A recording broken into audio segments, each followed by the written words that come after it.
Halo semuanya, di episode kemarin Camilla sudah berhasil masuk ke rumah Duke Bilon. Tapi apakah dia bisa akur dengan Elisa? Lalu melihat sikap Arsian kemarin yang sepertinya iri atau mungkin cemburu, kira-kira apa ya yang akan dilakukannya? Dan tidak usah berlama-lama, yuk kita langsung aja ke ceritanya. Di sini hampir tidak ada yang berubah. Apa selama ini kamu tidak pernah berkunjung ke sini? Datang ke sini hanya akan membuatku banyak pikiran yang tidak berguna. Zeno yang mengikuti Camilla ke kediaman Jabilon terus melihat sekeliling seolah merasa sangat emosional bisa kembali ke rumah lamanya setelah sekian lama. Tapi kenapa tiba-tiba kamu ke sini? Apanya? Kenapa tiba-tiba ingin tinggal di sini? Zeno tadi melihat bahwa berbeda dengan apa yang Camilla katakan pada Petro, Camilla tidak membuat janji apapun dengan Elisa. Elisa pun sama sekali tidak terlihat menyambut kedatangannya. Ada sesuatu yang harus aku selidiki. Selidiki? Apa itu? Ada deh. Sejujurnya, apakah pedang pelindung dicuri atau tidak?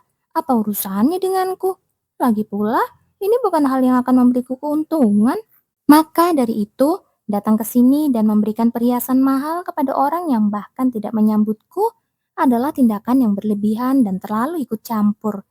Tapi, Zeno, apa yang akan kamu lakukan jika pedang pelindung hilang? Kenapa pedang pelindung harus hilang? Maksudku, seandainya saja. Kenapa hal seperti itu harus terjadi, bahkan dalam pengandaian sekalipun? Seseorang kan mungkin saja mencurinya. Kalau begitu aku harus mencarinya. Kenapa? Bukankah itu pedang yang sudah tidak memiliki kekuatan lagi? Itu adalah hasil yang kutukar dengan nyawaku. Kau pikir aku akan membiarkan seseorang mengambilnya begitu saja?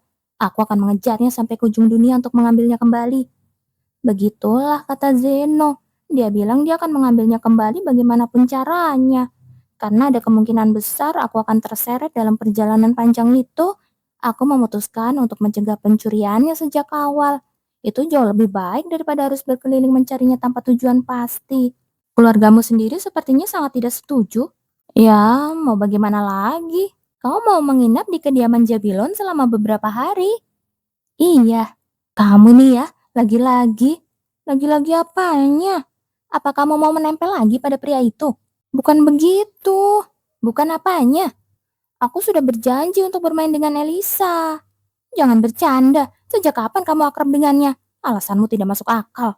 Raffi itu, masalahnya adalah dia terlalu mengenalku dengan baik. Berbeda dengan Petro.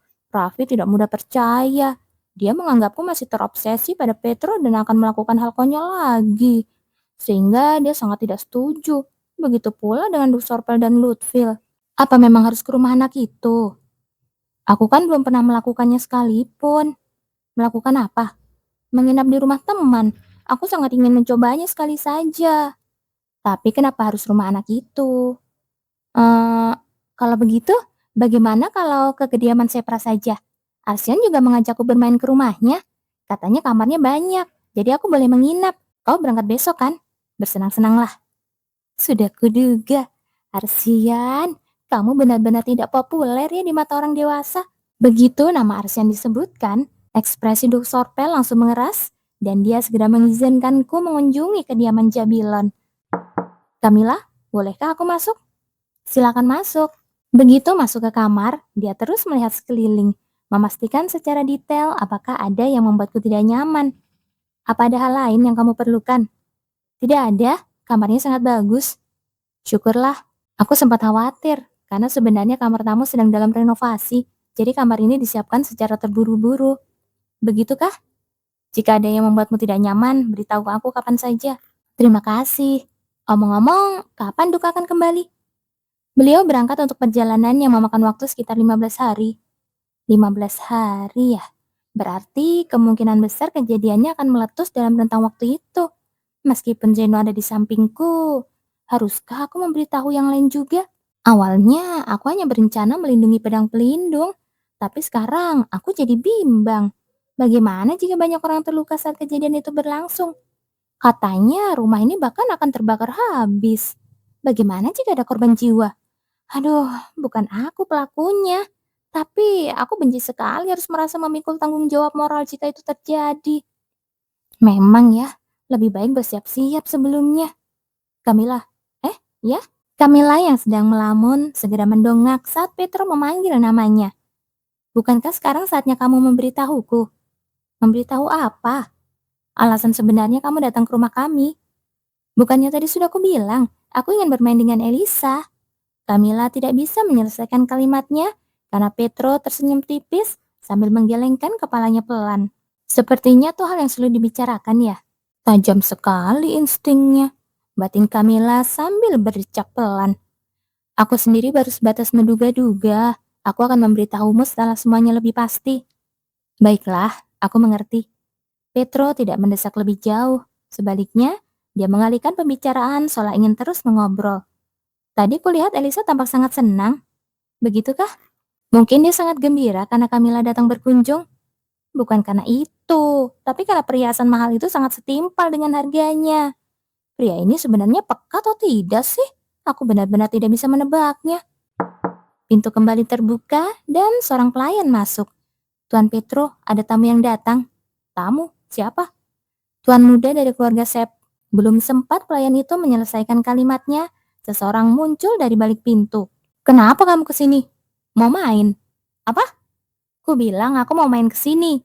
Wajah Petro yang biasanya selalu tersenyum seketika berubah masam. Itu adalah ekspresi seseorang yang baru saja mendengar hal paling tidak masuk akal di dunia. Main? Dengan siapa? Denganmu. Aku pakai kamar yang mana? Apa maksudmu? Kamar apa? Apa dia serius berniat menginap di sini juga? Aku pakai kamar sebelah ini. Itu kamarku. Kamu datang bukan untuk main kan? Tapi untuk ngajak berantem kan? Kenapa kau harus pakai kamar di sebelah Camilla? Hah? Bukannya kau juga tadi bilang mau pakai kamar sebelah? Petro menatap Arsian dengan ekspresi tidak percaya karena kerah bajunya mendadak ditarik paksa oleh pria itu. Bukannya aku sengaja memakai kamar di sebelah Camilla, tapi kamar itu memang kamarku sejak awal.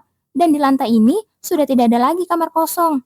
Kalau begitu mau bagaimana lagi? Aku akan tidur di kamar ini bersama Camilla. Berhenti bicara sembarangan dan ikut aku. Tempat tidurku luas. Kenapa aku harus tidur sekamar denganmu? Katanya datang mau main denganku. Ayo, kita main sepuasnya. Lepaskan aku. Ikut aku selagi aku bicara baik-baik ya, sebelum aku memindahkanmu ke kamar yang paling jauh dari sini. Akhirnya, Arsian keluar dari sana dalam keadaan hampir diseret oleh Petro. Bocah itu datang juga. Ya, sepertinya begitu. Meski sering berdebat, belakangan ini mereka berdua tampak sangat akrab. Mungkin karena kepribadian mereka yang bertolak belakang, mereka justru terlihat cocok satu sama lain. Kamu sepertinya senang. Aku? Kulihat kau tersenyum. Yang benar, mata Camilla sedikit membelalak mendengar perkataan Zeno. Ya, karena ini kan bukan hal yang buruk. Camilla yang sempat merasa malu segera menggelengkan kepalanya. Siapapun tahu bahwa dalam keadaan darurat, kemampuan Arsian akan sangat membantu. Jadi, wajar saja jika kedatangannya disambut dengan senang hati, bukan? Camilla berusaha mengabaikan reaksi spontannya tadi dan menganggapnya sebagai hal biasa. Ah, cuacanya sangat bagus. Bagus apanya? Panasnya bahkan hampir membuat orang terpanggang. Camilla keluar karena di dalam kediaman terlalu gerah. Dia berharap bisa merasa lebih sejuk jika terkena semilir angin. Namun, di luar pun ternyata tidak jauh berbeda. Camilla bergegas berkeliling taman mencari tempat yang cocok untuk beristirahat. Benarkah? Sudah aku bilang begitu. Lalu apa yang terjadi setelah itu? Makanya, setelah berjalan cukup lama, Camilla melihat sekelompok orang. Mereka adalah sekelompok gadis yang sedang duduk di bawah bayang-bayang pohon sambil bergosip. Ah, ternyata gerombolan peringkat terakhir. Itu adalah Elisa dan teman-temannya. Camilla berniat segera berbalik arah. Tidak ada gunanya terlibat dengan mereka. Terus, bagaimana nasib pria itu akhirnya? Langkah Camilla terhenti. Dia merasakan suasana yang aneh. Begitu Elisa mulai membuka mulut untuk bicara, teman-temannya yang sedari tadi tertawa cekikikan mendadak terdiam seribu bahasa. Tidak ada satupun yang menanggapi atau memberinya reaksi. Apa-apaan suasana ini? Camilla menoleh dan melihat Elisa yang berusaha memaksakan senyum cerah.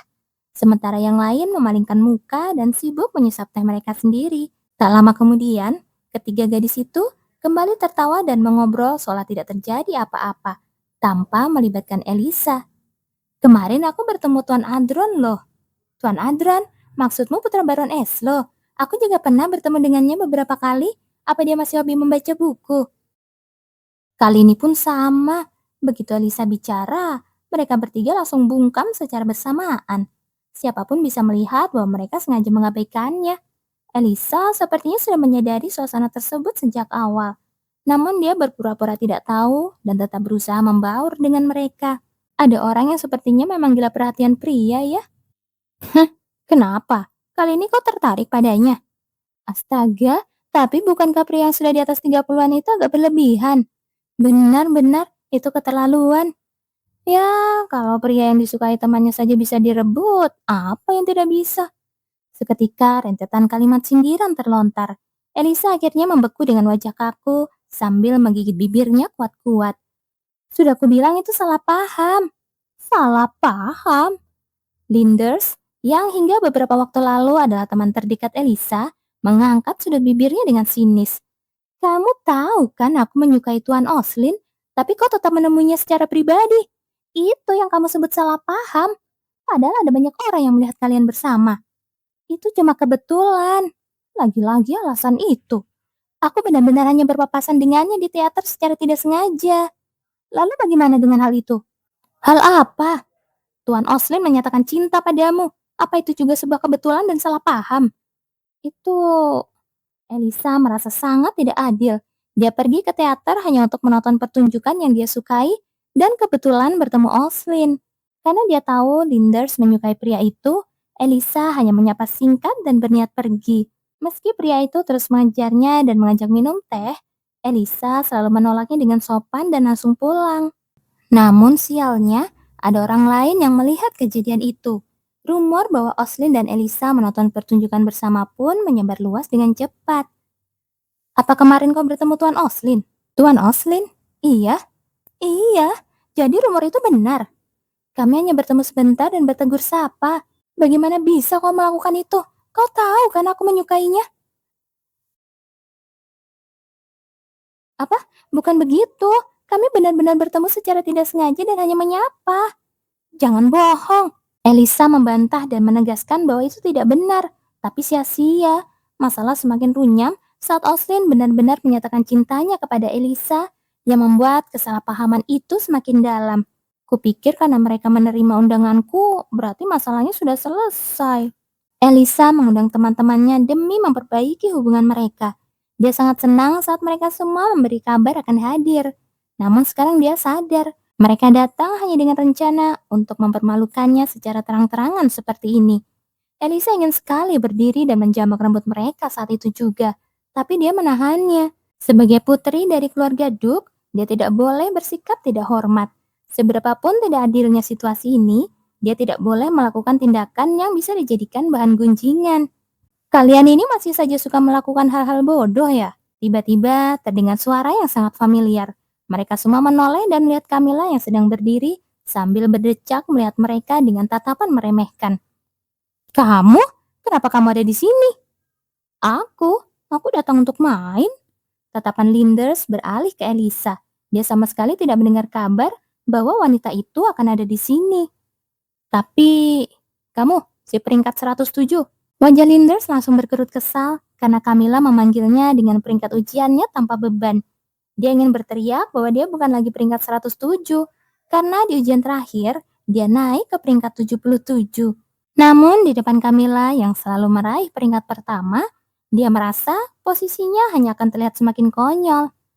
Aku tahu sejak dulu kamu tidak pintar belajar, tapi aku tidak menyangka kamu begitu bodoh sampai kesulitan menjalani kehidupan sehari-hari. Ngomong kosong apa yang kamu bicarakan? Siapa kakak gadis ini? Tanya Camilla sambil menaruh tangannya di bahu Elisa. Apa sih maksudmu? Siapa kakak gadis ini? Kamu tidak tahu. Apa dia benar-benar bertanya karena tidak tahu? Lindes tertawa karena merasa konyol. Tentu saja Tuan Petro. Benar. Sejak lahir, wajah yang biasa dia lihat sehari-hari adalah wajah Petro Jabilon. Bukan hanya Linders, Elisa pun tidak mengerti apa yang sedang dibicarakan Camilla. Melihat ekspresi bingung mereka, Camilla berdecak. Apa hal seperti ini pun harus dijelaskan secara rinci. Lalu, nama teman yang belakangan ini selalu bersamanya adalah Arsian Sepra. Jika Arsian ada di sini, dia pasti akan berteriak protes soal sebutan teman. Tapi karena dia tidak ada, mari abaikan saja. Selain itu, siapa lagi pria-pria yang sering dia lihat sejak kecil, meskipun dia tidak menginginkannya? Ada kakakku Lutfil dan juga Kak Raffi. Sebenarnya apa sih yang mau kau katakan? Maksudku, standar seleranya itu sangat tinggi, ujar Camilla sambil menepuk pelan bahu Elisa lagi. Melihat Petro, Arsian, Lutfil, dan Raffi setiap hari sejak kecil. Terus, dia akan melirik siapa?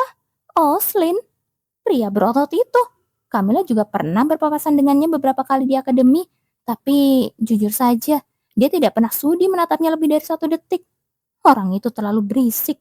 Tipe pria yang bicaranya lebih besar dari tindakannya. Tentu saja penampilan bukan segalanya, tapi dari segi kepribadian pun, Camilla tidak menemukan daya tarik istimewa pada pria itu. Ya, selera orang kan beda-beda. Mungkin di mata Linders, pria itu terlihat keren. Tapi masalahnya adalah, pria seperti itu sama sekali bukan tipe Elisa, yang selalu menyebut kakaknya Petro sebagai tipe idealnya.